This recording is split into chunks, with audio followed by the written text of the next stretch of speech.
हम आपके पास आए हुए हैं और इस समय कम से कम 8 लाख बैंक पेंशनर्स बेहद दुखी और चिंतित हैं। अभी हमारा सुप्रीम कोर्ट में केस भी चल रहा है और हमारे बैंकर्स चाहते हैं कि आप उनका साथ दें। कृपया आप अपने विचार प्रकट कीजिए। देखिए, जहाँ तक हमारे साथ की बात है, ये जग जाहिर है कि हम पेंशनर्स के साथ हैं। पेंशनर के साथ इमोशनली भी हम अटैच हैं और वास्तव में बैंक के पेंशनर्स के साथ अन्याय हो रहा है। इसमें जो है किसी से छुपी हुई बात नहीं। आरबीआई को मिल गया, आरबीआई के हिसाब से बैंक पेंशनर्स को भी मिलना चाहिए था।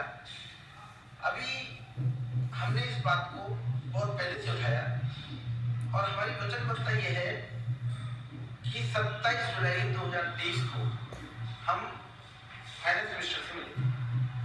तो हमने उनसे कहा कि भाई आप जो है कोई ऐसा प्लेटफॉर्म इनको प्रोवाइड करिए पेंशनर्स को कि ये भी अपनी बात कर सकें, इनकी बात भी जो है सरकार तक आईडीए तक जा सके, डीएफएस तक जा सके। तो मैडम ने कहा तो दिक्कत क्या है, जो वर्किंग यूनियंस हैं उनके पास आप बात क्यों नहीं करते? तो उन्होंने कहा, हमने कहा कि वर्किंग यूनियंस कहती हैं कि pensioners are not part and parcel of our agreement, so their issue can not be taken up at this. तब मैडम ने कहा कि ऐसी बात है तो मैं आपको और ज्यादा तो नहीं कहती, पर ये पार्ट एंड पार्सल हो जाएगी इसकी गारंटी। उसी के तहत न किसी यूनियन की डिमांड थी, एक्स-ग्रेशिया, 12th बायपैक्ट सेटलमेंट और 9th जॉइंट नोट का पार्ट बना। जिन रिजाइनीज को, बैंक के रिजाइनीज को जिनको जो नहीं कर दिया गया था फुल ऑप्शन फॉर पेंशन, उनको उसको इंक्लूड किया गया। आज वो सब लोग पेंशन पा रहे हैं। जो नवंबर 2002 के पहले के लोग थे उनका 100% ये यूटिलाइज नहीं था, उनका 100% ये यूटिलाइज हुआ। ये जो मैं मांगे आपको बता रहा हूँ, ये कोई मांग जो है किसी भी यूनियन के एजेंडे में नहीं थी। तो उसी समय हमने जो है ये अपडेशन और पेंशन की बात रखी है। अभी तक लगातार हम चल रहे हैं। अभी माननीय सुप्रीम कोर्ट के यहाँ मामला पेंडिंग है। 5 तारीख को जो सुप्रीम कोर्ट का इंडिकेशन आया है वो पेंशनर्स के पक्ष में है, पॉजिटिव है। अभी 25-26 तारीख को है, हम भी उसकी प्रतीक्षा कर रहे हैं, भगवान से कामना करते हैं कि 25-26 में माननीय सुप्रीम कोर्ट के माध्यम से इसका रेजोल्यूशन हो जाए। यदि कहीं कुछ ऐसा वैसा रहता है तो ये इश्यू हम टेकअप किए हुए हैं। यदि आगे सुप्रीम कोर्ट को गुंजाइश होता है तो हम पूरे कमिटेड तरीके से इसमें जो है करके इसको रिजॉल्व कराएंगे। ये अन्याय है, अन्याय के खिलाफ लड़ना ही भारतीय लोकतंत्र की नीयत है।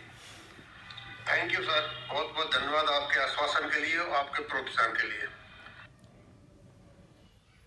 हेलो दोस्तों, नमस्कार। मैं दीवान सिंह। मैं आपको बताना चाहूँगा, आज 23 तारीख को, यानी 23 तारीख को ये वीडियो बना रहा हूँ मैं, काफ़ी काट छांट के बाद, क्यों इतना एक्सपर्ट नहीं हूँ मैं कि वीडियो ला करके और क्या नाम है दोनों चीज़ों को बना सकूँ। मैं चाह रहा था पहले मैं बोलूँ बाद में उनका वीडियो लगाऊँ, लेकिन हो नहीं पा रहा था मेरे सिस्टम पे। तो पहले मैंने आपको एक क्लिप सुनाई और ये साहब जो बैठे हुए हैं, आप इनको अच्छी तरह से जानते हो, आप इनको आर्या जी के नाम से जानते हो, लेकिन ये ऑल इंडिया सेक्रेटरी हैं बीएमएस के, इंचार्ज फाइनेंशियल सेक्टर। आज इनसे हम मिले और बीएमएस के दफ्तर में मिले, बीएमएस की बिल्डिंग देखी, दिल्ली में पॉश एरिया में। उसने काफ़ी प्रभावित किया।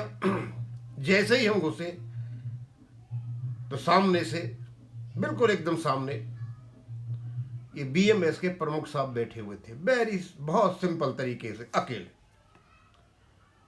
मेरे साथ कॉमरेड संतोष जी थे, उनकी जानकारी थी, पहले से मिले, परिचय कराया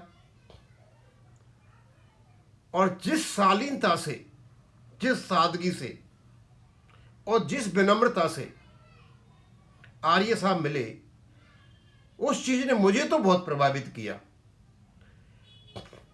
क्योंकि इतना बड़ा नेता और जिस सादगी से मिले,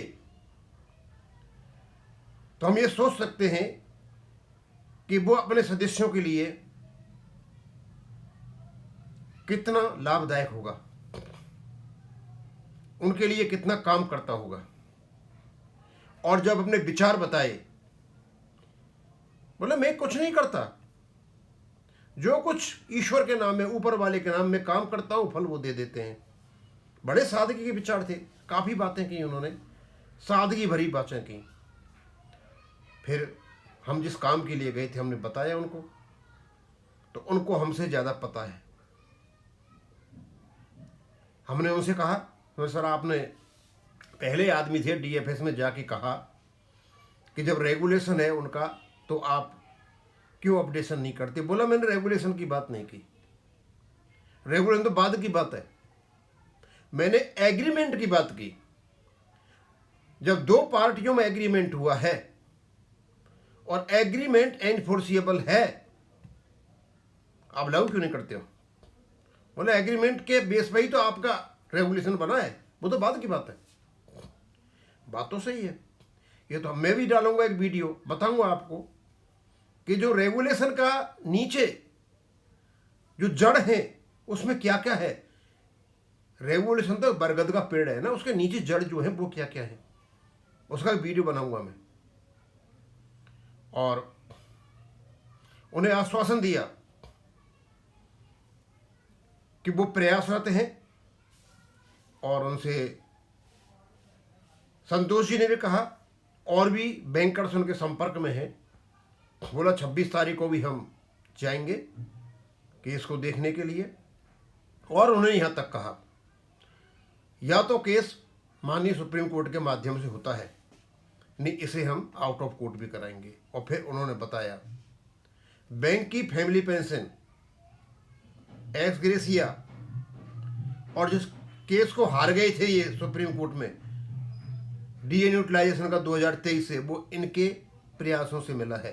ये जो बड़े बड़े लंबे लंबे गीत खांकते हैं ना, ये कोई एआईबी पार्क वाले, कोई एआईबीआर वाले, ये बोला इनके तो उस एजेंडा में ही नहीं थी ये चीजें, लेकिन को हमने कराया।